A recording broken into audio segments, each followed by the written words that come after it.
အားလုံးပဲမင်္ဂလာပါဒီတစ်ခါမိတ်ဆက်ပေးခြင်းတဲ့စာအုပ်လေးကတော့ Surrounded by Idiots ဆိုတဲ့ Thomas Erikson ရဲ့စာအုပ်လေးပဲဖြစ်ပါတယ်ဒီစာအုပ်လေးဟာဆိုလို့ရှိရင်Thomas Erikson ကနေပြီးရေးထားတဲ့Thomas Erikson ကတော့ Sweden စာရေးဆရာပေါ့နော်ဒီစာအုပ်ရဲ့ title ကိုကြည့်ပြီးတော့စာရေးသူရဲ့ဆိုလိုရင်းရည်ရွယ်ချက်ကိုမသိလို့ရှိရင်တော့နားလည်မှုလွဲနိုင်တယ်ပေါ့နော်ဘာလို့လဲဆိုတော့ surrounded by area ဆိုတော့ပတ်ဝန်းကျင်မှာလူတုံးကအားတွေပဲရှိနေတဲ့သဘောမျိုးဆောင်ရနိုင်တဲ့တိုက်တယ်လေးကြောင့်ပေါ့အမှန်တော့တိုက်တယ်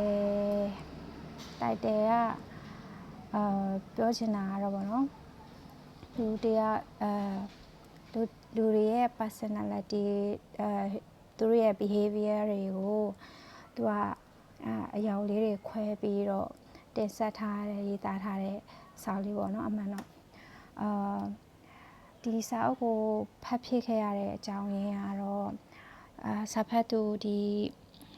အလုပ်တစ်ခုမှာစလုပ်တဲ့ခါကျတော့ပတ်ဝန်းကျင်မှာရှိတဲ့လုပ်ဖို့ကံဘက်တွေနဲ့တွေ့တဲ့အခါတချို့လုပ်ဖို့ကံဘက်တွေရဲ့သူတို့ရဲ့အပြုအမူတွေသူတို့ရဲ့အပြောဆိုတွေပေါ့နော်ပြောဆိုရဆိုလို့ရှိရင်စာဖတ်သူရဲ့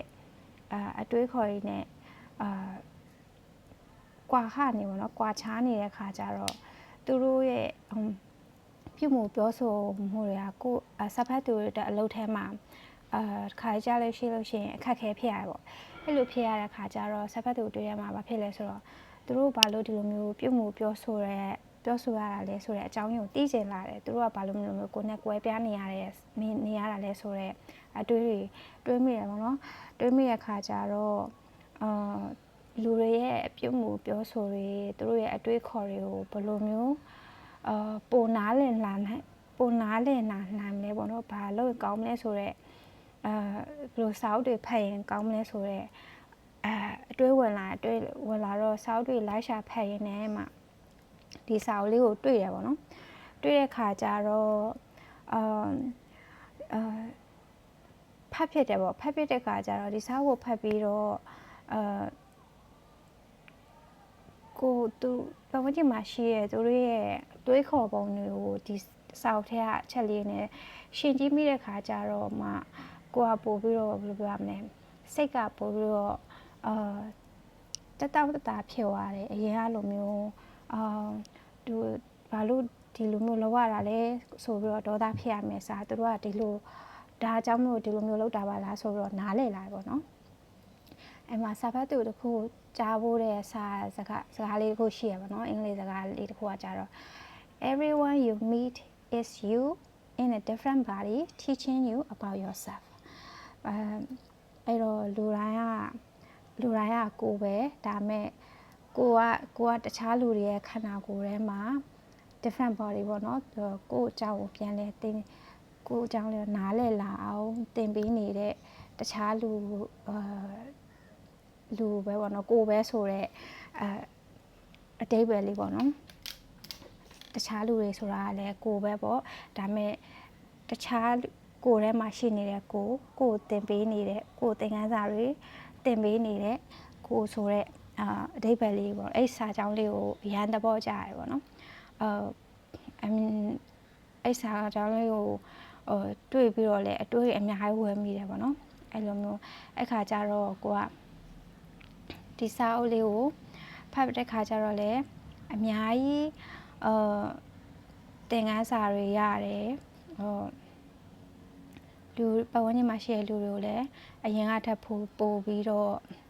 နားလေသဘောပေါက်ပြီးတော့စာနာပေးလာနိုင်တယ်ပေါ့နော်အားကြောင့်မို့ဒီစာအုပ်လေးကိုလည်းတခြားလူတွေကိုဖတ်စေခြင်းတဲ့အတွက်ကြောင့်မလို့ recommend ပေးတဲ့အနေနဲ့ဒီဗီဒီယိုလေးကိုလုပ်လိုက်ရတာပါအဲ့တော့ဒီစာအုပ်ထဲမှာဆိုလို့ရှိရင်စာရေးဆရာဘာပြောချင်လဲဆိုလို့ရှိရင်နေ့စဉ်ဘဝမှာလူတွေရဲ့တယောက်နဲ့တယောက်စဉ်းစားပုံတွေဆုံးဖြတ်ပုံတွေပြောဆိုပုံတွေနဲ့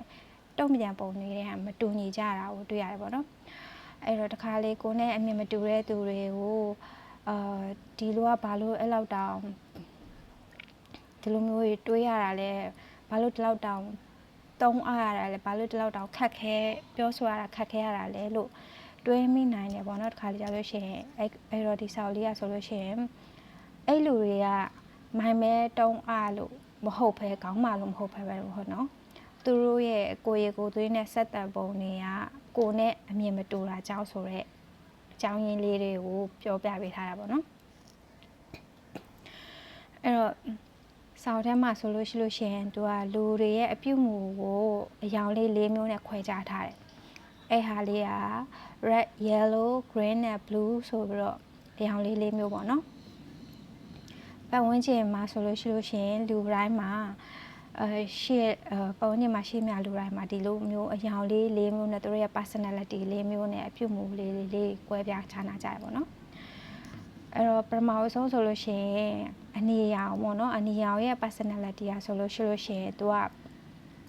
leadership skill တွေမှာ great leader တွေမှာအများဆုံးတွေ့ရတဲ့ personality မျိုးပေါ့နော်သူက leadership skill ရှိတယ်ပြီးတော့ရန်ကုန်တက်ကြွပြီးတော့သူကရက်လက်ကိုအာရုံစိုက်တဲ့လူတွေဖြစ်တယ်ဆုံးဖြတ်ချက်မှန်ကန်နဲ့မြန်ဆန်တယ်ပေါ့နော်ဆုံးဖြတ်ချက်မြန်တယ်ပေါ့နော်အချိန်ဆွဲရတာမကြိုက်ဘူးပေါ့နော်သူတို့ရဲ့အပြုတ်မှုတွေဆိုလို့ရှိရင်ရှီမန်းချက်ရှိပြီးတော့လုံးဆရာရှိတာအောင်မြန်လုပ်တတ်တယ်ကိုယ်အမြင်ကိုဓာတ်ရိုက်ပြောတတ်တယ်ပြဿနာဖြစ်လာလို့ရှိရင်ဖြေချင်းချက်ကိုချက်ချင်းရှာတတ်တယ်အမျိုးအချိန်ကြာကြီးရှင်းပြတာတွေအသေးစိတ်တွေအများကြီးပြောတာကိုသူကမကြိုက်ဘူးနော်အဲ့လိုမျိုးတစ်ခါအဲ့ကြောင့်တစ်ခါကြာလို့ရှိရင်စိတ်မရှိရတဲ့အရန် direct ဖြစ်တဲ့ပုံစံမျိုးတွေကိုတွေ့နိုင်တယ်ပေါ့နော် AD red personality ရှိရလို့မှာဆိုလို့ရှိရင်အဲ့တော့သူတို့ရဲ့အတားချက်ကကြတော့ဆုံးဖြတ်ချက်မြန်ပြီးတော့အလုပ်ကိုရလက်ရအောင်တွန်းပေးနိုင်တာမျိုးဒါပေမဲ့သူတို့ရဲ့အားနည်းချက်ကတော့အဲ့လိုမျိုးစိတ်မြန်နဲ့ဆုံးဖြတ်ချက်မြန်နဲ့ direct ဖြစ်တဲ့အတွက်ကြောင့်မလို့တခြားသူတွေရဲ့ခံစားချက်ကိုတစ်ခါလေကြားလို့ရှိရင်မတိမတာလိလူရှုမိတာမျိုးဖြစ်နိုင်တယ်ပေါ့နော်အဲ့တော့ red တွေနဲ့red personality ရှိရလို့နဲ့ဆက်သွယ်တဲ့အခါမှာကျတော့အဓိကချက်ကလိုရင်းတွရှင်းနဲ့ဘာလို့ရမလဲဘာရလက်လို့ခြင်းလဲဆိုတာကိုအတိအကျပြောလိုက်တာကောင်းတယ်ပေါ့နော်အဲ့လိုနောက်တစ်ခါကျတော့ yellow နဲ့ green ရဲ့ personality ပေါ့နော် yellow တွေကဘယ်လိုမျိုးလဲဆိုလို့ရှိရင်တို့ကပြပပနေတတ်တယ်လူတွေနဲ့ပြောဆိုဆက်ဆံရတာနှစ်သက်တယ်ပေါ့extrovert လို့ပြောရမှာပေါ့နော်အဲ့တော့တို့ကစကားပြောကောင်းပြီးတော့လူတွေနဲ့လည်းကိုရင်းနှီးတတ်တယ်ဆရာထက်တန်းနဲ့အကောင်းမြင်တတ်တယ်လူတွေရဲ့အရှိမစကားပြောရတာမကြောက်တော့ဘူးနော်စိတ်ကူးတစ်တွေအများကြီးထွက်တတ်တယ်ပေါ့နော်ပြီးရင်တို့ကပြင်းစရာကောင်းတဲ့ routine တွေမကြိုက်နှစ်သက်ဘူးမှာဆိုလို့ရှိရင်ထက်ကလုပ်တဲ့ repeat ဖြစ်နေတဲ့ routine မျိုးပေါ့နော်အဲ့လိုမျိုးတွေကိုမကြိုက်နှစ်သက်ဘူးစိတ်ကူးစိတ်တန်းတွေအများကြီးလုပ်တယ်အဲ့လိုတစ်ခါလေးကျရင်စိတ်ဝင်စားမှုတွေကမြန်ပြောင်းတတ်တဲ့ခါကြလို့ရှိရင်တစ်ခါလေးကျရင်အသေးစိတ်တွေအဓိကအချက်တွေကိုမေ့တတ်တာမျိုးဖြစ်တတ်တယ်ပေါ့နော်အဲ့လိုမျိုးအားကြောင့်တို့ရဲ့အတ္တချက်ကကြတော့စိတ်အားတွက်ကြပြီးအောင်လှုပ်ဆော်ပေးနိုင်ပြီးတော့ပတ်ဝန်းကျင်ကိုပျော်ရွှင်စေနိုင်နေပေါ့အားနည်းချက်ကကြတော့စိတ်ကူးစိတ်တန်းကောင်းမိမဲ့တခါကြလို့ရှိရင်အဲ့စိတ်ကူးစိတ်တန်းကိုအဆုံးထိကောင်းထည့်ဖို့အာရုံစိုက်မှုညှော်နေတာမျိုးဖြစ်တတ်တဲ့ personality မျိုးပေါ့နော်အဲ့တော့ yellow တွေနဲ့ဆက်သွယ်တဲ့ခါမှာဆိုလို့ရှိရင်စကားပြောဖို့အခွင့်အရေးပေးပြီးတော့မှသူတို့ရဲ့စိတ်ကူးစိတ်တန်းတွေကိုနားထောင်ပေးတာကောင်းတယ်ပေါ့နော်သူတို့မျိုးသူတို့ဓာတ်ရိုက်သွားဝေဖန်တာထားဆိုလို့ရှိရင်အပြုသဘောနဲ့ပြောဆိုတာကပို့ပြီးတော့အဆင်ပြေမှာပေါ့နော်အဲ့လိုမျိုးသူတို့ရဲ့ personality ကနောက်တစ်ခါကျတော့ green မျိုးပေါ့နော် green ရဲ့ personality ကကျတော့ introvert ဖြစ်တဲ့ပုံစံမျိုးသူတို့ကအေးစစ်စစ်တီတီငြိမ်ငြိမ်မျိုးနော်ခြားလူတွေရဲ့ခံစားချက်ကို view site တက်တယ်သူတို့ကအငင်းပွားတာမျိုးကြောက်စားဖြစ်တဲ့ပုံစံမျိုးမကြိုက်ဘူးအပြောင်းလဲကြီးတွေမကြိုက်တယ်ပြီးရင်သူကနားထောင် listener တွေပေါ့နော်နားထောင်တတ်တယ်နားထောင်ပေးတယ်စိတ်ရှည်တယ်ပေါ့အေးစစ်စစ်ဆက်ဆံနေအဲ့လိုမျိုးကိုညီပေးခြင်းတတ်တဲ့လူမျိုးပတ်ဝန်းကျင်မှာငြိမ်းချမ်းမှုရှိတာကိုကြိုက်နေတတ်တဲ့လူမျိုးအဲ့တော့သူတို့ရဲ့ခါကျရင်အပြောင်းလဲကြီးတွေကိုမကြိုက်တဲ့အခါကျတော့တခါကျရင်ဆုံးဖြတ်ချက်ချဖို့သူတို့ကအချိန်ယူတတ်တယ်ပေါ့နော်သူတို့ရဲ့အားတာချက်ကကြတော့အတင်းဖွဲ့ယုံကြည်စိတ်ချရပြီးတော့အတင်းဖွဲ့နဲ့အလုပ်လုပ်တဲ့ခါမှာအဆင်ပြေတဲ့လူတွေဒါပေမဲ့အားနည်းချက်ကကြတော့သူတို့ရဲ့လိုအပ်ချက်တွေကိုမပြောဘဲနဲ့ တခြားသူတွေကိုလိုက်ရောပေးလုံးတာမျိုးပေါ့နော်အဲ့လိုမျိုးအဲ့တော့ green တွေနဲ့ဆက်သွယ်တဲ့အခါမှာဖိအားမပေးဘဲနဲ့သူတို့အချိန်ပေးရမယ်အပြောင်းလဲတစ်စုံတစ်ရာရှိခဲ့ရင်သူတို့ကိုကြိုပြီးတော့အတိပေးတာမျိုးကိုတော့လုပ်ပေးရမှာပေါ့နော်နောက်ဆုံးအနေနဲ့ကကြတော့ blue တွေရဲ့ personality ကကြတော့ blue တွေက detail oriented သူတို့ကအချက်လက်တွေစီးမြင်တဲ့အသေးစိတ်ချက်တွေကိုအာရုံစိုက်တဲ့သူတွေဖြစ်တယ်ပေါ့နော်ဆုံးဖြတ်ချက်တစ်ခုမှချခဲ့မှာအချက်လက်တွေကိုတေချာစဉ်းစားပြီးတော့စစ်ဆေးပြီးတော့စဉ်းစားတတ်တယ်ပေါ့နော်အဲ့လိုမျိုးသူတို့ရဲ့ပြုမှုပုံတွေကစနစ်တကျလုပ်တတ်တယ်အချက်လက်တွေအသေးစိတ်တွေကို view site တယ်အမှားမဖြစ်အောင်ကြိုတင်ပြီးတော့စစ်ဆေးရပါတော့တစ်ခါအဲ့လိုမျိုးသူတို့စီးမင်းနဲ့လှုပ်ထုံးလုပ်နေတွေလိုက်လာတတ်တယ်ဒီခါလေးကျတော့အသေးစိတ်လုံးပြီးတော့ဆုံးဖြတ်ချက်ချတာတွေနှီးနိုင်တယ်ပေါ့နော်အဲ့လိုမျိုးသူတို့ရဲ့အသားချက်ကတော့ခုနတိုင်းပဲအလုပ်ကိုတီးတီးကြကြနဲ့အရေးသွေးကောင်းအောင်perfection ဖြစ်အောင် perfect ဖြစ်အောင်လုပ်နိုင်တယ်အားနည်းကချက်ကကြတော့အလွန်မင်း perfect ဖြစ်အောင်လုပ်နိုင်တဲ့လုပ်တဲ့အတွက်ကြောင့်မလို့အချက်လက်မပြည့်စုံတာတွေဖြစ်လို့ရှိရင်ဆုံးဖြတ်ချက်ချဖို့ခက်ခဲနိုင်တယ်ပေါ့နော်အဲ့လိုမျိုးအဲကြောင့်မို့သူတို့နဲ့ဆက်သွယ်ပြောဆိုတဲ့အခါမှာအချက်လက်တွေကိုအတိအကျပေးပြီးတော့မှဘာကြောင့်ဆိုတာကိုရှင်းပြမယ်သူတို့အလွန်ကျွံ decision လုပ်ဖို့ဖိအားပေးတာထက်သူတို့လွတ်တဲ့အချက်လက်တွေကိုပို့ပြီးပေးလိုက်တာပို့ပြီးတော့ထိရောက်တယ်ပေါ့နော်အဲ့လိုမျိုးအဲကြောင့်မို့ဒီစာအုပ်ထဲမှာဆိုလို့ရှိရင်သူရဲ့လူတွေရဲ့အပြုတ်မှုအယောင်လေးမျိုးနဲ့ခွဲခြားပြီးတော့အယောင်တစ်ခုချင်းစီကိုအသေးစိတ်သူကရှင်းပြထားတယ်ရှင်းပြပြီးတော့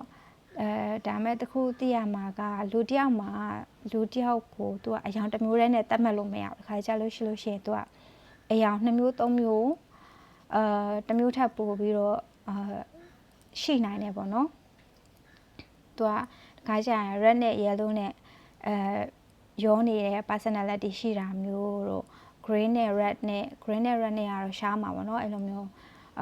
green နဲ့ blue စသဖြင့်ပေါ့နော်အဲ့လိုမျိုးအရောင်လေး2မျိုး3မျိုးရောနေနိုင်တဲ့ personality ရှိရလို့လည်းရှိရပေါ့နော်အဲ့တော့အဲ့လိုမျိုးဒီအရောင်တွေကိုကြည့်ပြီးတော့လူတွေကောင်းတယ်မကောင်းဘူးလို့အကဲဖြတ်တာထက်ဒီအရောင်တွေနဲ့ဖွဲ့စည်းထားတဲ့လူတွေရဲ့မတူညီတဲ့ဆက်သွယ်ပြောဆိုပုံတွေကိုနားလည်ပြီးတော့ကိုကလည်းသူတို့လိုက်ရုံညီတွေဖြစ်အောင်communicate လုပ်ပြီးလုပ်နိုင်မှုကပို့ပြီးတော့အရေးကြီးရပေါ့နော်အဲ့တော့ပြောချင်တာဒီစာအုပ်ထဲမှာပါတာသင်ခန်းစာကတော့အထူးကတော့ကိုနဲ့မတူကိုနဲ့ဆုံးဖြတ်ချက်မတူအတွေးခေါ်မတူတိုင်းဒီတစ်ဖက်လူကမှားနေတာမျိုးမဟုတ်ဘဲနဲ့သူကကိုနဲ့မတူတဲ့တွေးခေါ်မှုမျိုးပေါင်းဆက်ပုံစံပေါ့နော်behavior အတွေးတွေရှိနေနိုင်တာဖြစ်တယ်ပေါ့နော်အဲ့တော့ဒီအချက်ကိုနားလည်လာတဲ့မြအလောက်ခွင်မှာမိသားစုမှာတငယ်ချင်းတွေနဲ့ပေါင်းသင်းဆက်ဆံတဲ့နေရာမှာနားလည်မှုလွဲတာတွေ communicate လဲတာတွေကို short ချနိုင်မှုရောပိုကောင်းမွန်တဲ့ဆက်ဆံရေးတွေတိစောက်နိုင်မှုအတွက်ရည်ရဲတယ်ပေါ့နော်အဲ့တော့စာဖတ်သူမှာကျင်တာဒီစာအုပ်လေးကိုလည်းအချိန်ပေးပြီးတော့တည်တည်ချာအစအဆုံးဖတ်ကြည့်ပေးဖို့ပြီးရင်ဒီစာအုပ်ကနေပြီးတော့ရတဲ့သင်ခန်းစာတွေကောင်းတဲ့အချက်လေးတွေကိုတကယ်ကိုယ့်ရဲ့လက်တွေ့ဘဝမှာလည်းအသုံးချနိုင်မှုမျှော်လင့်နိုင်ပေါ့နော်အားကြောင့်မလို့စာအုပ်လေးကိုဖတ်ပြီးတော့ကိုစိတ်ထဲမှာ